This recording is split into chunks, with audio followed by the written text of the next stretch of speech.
రాష్ట్ర వ్యాప్తంగా ఉన్న 175 సీట్లు కూడా జగనన్న మా వైఎస్ఆర్ కాంగ్రెస్ పార్టీ గెలిచి తీరుతుంది అనే విషయం అర్థమైపోయింది. తెలుగుదేశం పార్టీ వాళ్ళకి ఒక ఫ్రస్ట్రేషన్, వాళ్ళ సర్వేలో కూడా వైఎస్ఆర్ కాంగ్రెస్ పార్టీ గెలుస్తుంది అనే విషయం అర్థమైపోయి ఫ్రస్ట్రేషన్ తో చంద్రబాబు నాయుడు గారైనా పవన్ కళ్యాణ్ గారైనా ఇష్టం వచ్చినట్టు మాట్లాడుతూ ఉన్నారు. పవన్ కళ్యాణ్ గారు నిన్న తీసుకుంటే ఆ సభల్లో అతని మాట తీరేంటి, భాష ఏంటి, ఆ ఎక్స్ప్రెషన్స్ ఏంటి, అవన్నీ ఫ్రస్ట్రేషన్ కి అతను అంత ఫ్రస్ట్రేషన్ కి లోన్ అవుతున్నారు అనే విషయం ఈ రాష్ట్ర ప్రజలకు అర్థమైపోయింది. ఎందుకంటే పవన్ కళ్యాణ్ గారికి అర్థమైంది అతను పిఠాపురంలో కూడా ఓడిపోబోతున్నారు, కూటమి అనేది ఓటమి పాలైపోబోతుంది అనే విషయం అర్థమైపోవడంతో అతను ఇష్టం వచ్చినట్టుగా మాట్లాడుతూ ముఖ్యంగా జగనన్న మీద పరదాలంటూ మహారాణి అంటూ ఇష్టం వచ్చినట్టుగా మాట్లాడుతూ ఉన్నారు. విశాఖపట్నం వచ్చి చూడాల్సింది కదా, జగనన్న పరదాల మధ్య ఉన్నారా ప్రజల మధ్య ఉన్నారా అనే విషయం అర్థమవుతూ ఉంది. అసలు మనం గతంలో చూసాం, రాజులు వాళ్ళు పరిపాలించేటప్పుడు మారు వేషంలో ప్రజల దగ్గరికి వచ్చి నా పరిపాలన ఎలా ఉంది అని కనుక్కుంటూ ఉంటారు. ఆ విధంగా బస్సు యాత్రలు అడుగడుగునా జగనన్న దిగి మహిళలతోని వృద్ధులతోని పథకాలు అందుతున్నాయా అవన్నీ ప్రత్యక్షంగా కనుక్కుంటూ ఉంటే నాకైతే అప్పుడు కథలు చదువుకున్నది ఈరోజు ప్రత్యక్షంగా చూస్తున్నామా అనిపిస్తూ ఉంది. తెలుగుదేశం పార్టీ అయినా జనసేన అయినా పవన్ కళ్యాణ్ గారు చంద్రబాబు నాయుడు గారు వాళ్ళ మీటింగ్స్ లో తీసుకుంటే ఇనుపు కంచెలు 1/2 కిలోమీటర్ మేర ఇనుపు కంచెలు వేసుకొని మీరు మీటింగ్స్ పెడతారు. మీరు పరదాలని మా జగనన్న అంటూ ఉంటే మీరు వచ్చి ఒకసారి చూడాల్సిందిగా తెలియజేస్తూ ఉన్నాను. పవన్ కళ్యాణ్ గారు ఎంత ఘోరం అంటే వాళ్ళ జనసేన పార్టీ ఆఫీస్ లో ఆ వీర మహిళలతో జరిగే మీటింగ్స్ లో కూడా బారికేడ్స్ పెట్టుకొని అతను మీటింగ్స్ పెడతారు. అతను మా జగనన్న పరదాలు అంటూ ఉంటే ప్రజలు నవ్విపోతూ ఉన్నారు. అంతేకాకుండా పవన్ కళ్యాణ్ గారు ఇంకోటి కూడా చెప్తూ ఉన్నారు, ఏంటి మోడీ గారికి చెప్పట జైలు కట్టిస్తారట, జైల్లో పెట్టిస్తారట మా జగనన్నని. అసలు మోడీ గారే స్వయంగా మీ చంద్రబాబు నాయుడు గారి గురించి అవినీతి పరుడు అన్న విషయం మీరు మర్చిపోవద్దు. పవన్ కళ్యాణ్ గారు ముందు పెడితే అతని కోసం జైలు కట్టించండి, చంద్రబాబు నాయుడు గారి కోసం. మీరు స్వయంగా లోకేష్ గారిని అత్యంత పెద్ద అవినీతి పరుడు అన్నారు, అతని కోసం జైలు కట్టించండి. జైల్లో ఉన్న చంద్రబాబు నాయుడు గారికి మీరు మద్దతు తెలియజేశారు. మీరు కూడా వాళ్ళతో పాటు జైలుకి వెళ్తారేమో, అలా జైలుకి వెళ్లకుండా ముందు మిమ్మల్ని మీరు కాపాడుకోవాల్సిందిగా నేను కోరుతూ ఉన్నాను. అలాగే తీసుకుంటే మీరు స్వయంగా ప్రెస్ నోట్ రిలీజ్ చేశారు, ఏమని నాకు ఎవరు నేను ఫోటోలు దిగను, ఎవరికి షేక్ హ్యాండ్స్ ఇవ్వను అనేసి మీరు మా జగనన్నని కామెంట్ చేస్తున్నారు. సో ఇలా ఇష్టం వచ్చినట్టుగా మాట్లాడడం మీ ఫ్రస్ట్రేషన్ కి అర్థం అవుతుంది, ఫ్రస్ట్రేషన్ తో ఇలా మాట్లాడుతున్నారు అనే విషయం అర్థమవుతుంది. కానీ ఇలాంటి గాలి కబుర్లు గాలి మాటలు మాట్లాడడం ఆపేసి మీరు నిజంగా మోడీ గారితో అంత పరిచయం ఉంటే, నిజంగా మీకు అంత పరిచయం ఉందని గొప్పలు చెప్పుకుంటూ ఉంటారు కదా, విశాఖపట్నం గడ్డ మీద మిమ్మల్ని ప్రశ్నిస్తూ ఉన్నాను.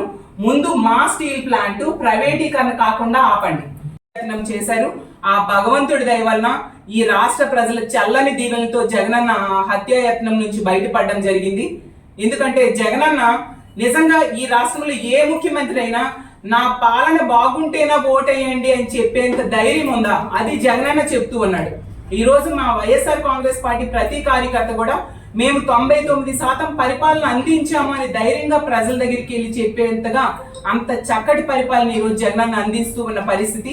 మీరెందుకు మీ 14 ఏళ్ల పాలన గురించి లేదా మీ కూటమి ఉన్న గత 5 ఏళ్ల పాలన గురించి మేము ఇది మంచి చేశాము మాకు ఓట్లేయండి అని చెప్పుకోలేకపోతున్నారు? ఎంతసేపు జగనన్న మీద మా ప్రభుత్వం మీద పడి ఆడవడం తప్ప మీరు ఏమి చేశామో చెప్పి అప్పుడు అడగొచ్చు కదా.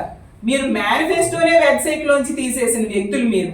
ఎందుకంటే ఇచ్చిన 600 హామీల్లో కనీసం 10% కూడా హామీలు అమలు చేయని దుర్మార్గులు మీరైతే.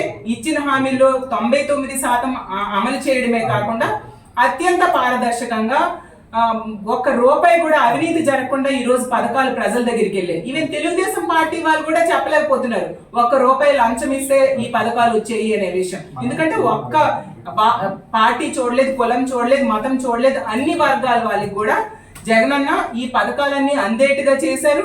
₹1 అవినీతి జరగకుండా. మనం కలలో కూడా ఊహించలేదు ఆంధ్రప్రదేశ్ రాష్ట్రంలో ఇలాంటి అవినీతి రహిత పాలన ఉంటుంది అనే విషయం. అది జగనన్న చేసి చూపించారు. అలాగే గాంధీజీ కళ్ళ కన్నా గ్రామ స్వరాజ్యాన్ని ఈ రోజు తీసుకొచ్చారు. అలాగే తీసుకుంటే ప్రజలు ఈ రోజు ఆత్మాభిమానంతో బ్రతుకుతున్నారు.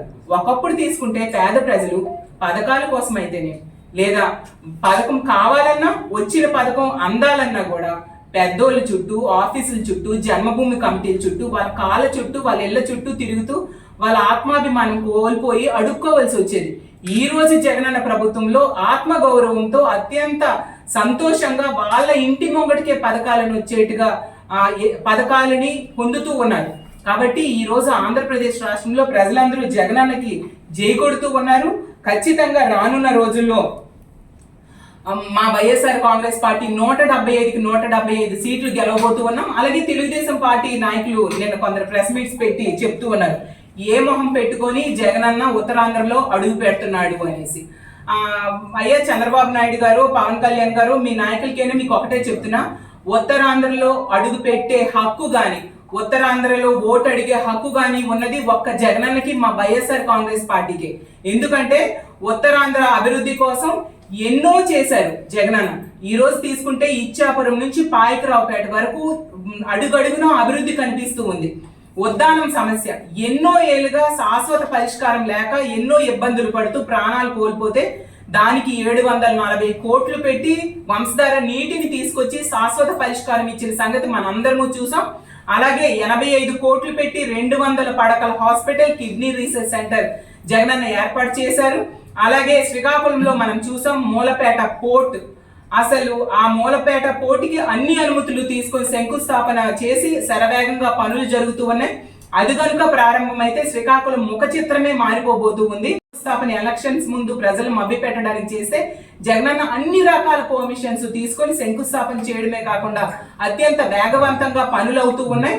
అలాగే తీసుకుంటే 4 మెడికల్ కాలేజీలు మా ఉత్తరాంధ్రలో జగనన్న ఈ రోజు కట్టిస్తూ ఉన్నారు. ఒక మెడికల్ కాలేజ్ ఆల్రెడీ విజయనగరంలో ప్రారంభించడం జరిగింది. అలాగే సాలూరులో ట్రైబల్ యూనివర్సిటీ అయితేనేం, కురుపాంలో తీసుకుంటే ఇంజనీరింగ్ కాలేజ్, ఇలా అడుగడుగున అభివృద్ధి. అలాగే తీసుకుంటే Visakhapatnam Inorbit mall, Infosys, Adani data centre 6000 కోట్లతో 6 లైన్స్ ఏర్పాటు చేస్తూ ఉన్నారు. ఎన్నో టూరిజం ప్రాజెక్ట్స్. అసలు అడుగడుగున అభివృద్ధి ఎలా ఉంటుందో ఈ రోజు వెనుకబడిన మా ఉత్తరాంధ్ర ప్రజలకి చూపించారు జగనన్న. అలాగే తీసుకుంటే ఈ రోజు గ్రామాల్లో తీసుకుంటే ఒకవైపు గ్రామ సచివాలయాలు, ఇంకోవైపు ఆర్బీకేలు, అలాగే వైఎస్ఆర్ హెల్త్ క్లినిక్లు ఇంకోవైపు తీసుకుంటే డిజిటల్ లైబ్రరీలు. ఎక్కడ చూసినా అభివృద్ధి, ఎటువైపు చూసినా సంక్షేమం. ఈ రోజు ప్రజలు ఎంతో సంతోషంగా బ్రతుకుతూ ఉన్నారు. 2024 జగనన్న వన్స్ మోర్ అని తెలియజేసుకుంటూ సెలవు తీసుకుంటున్నాను.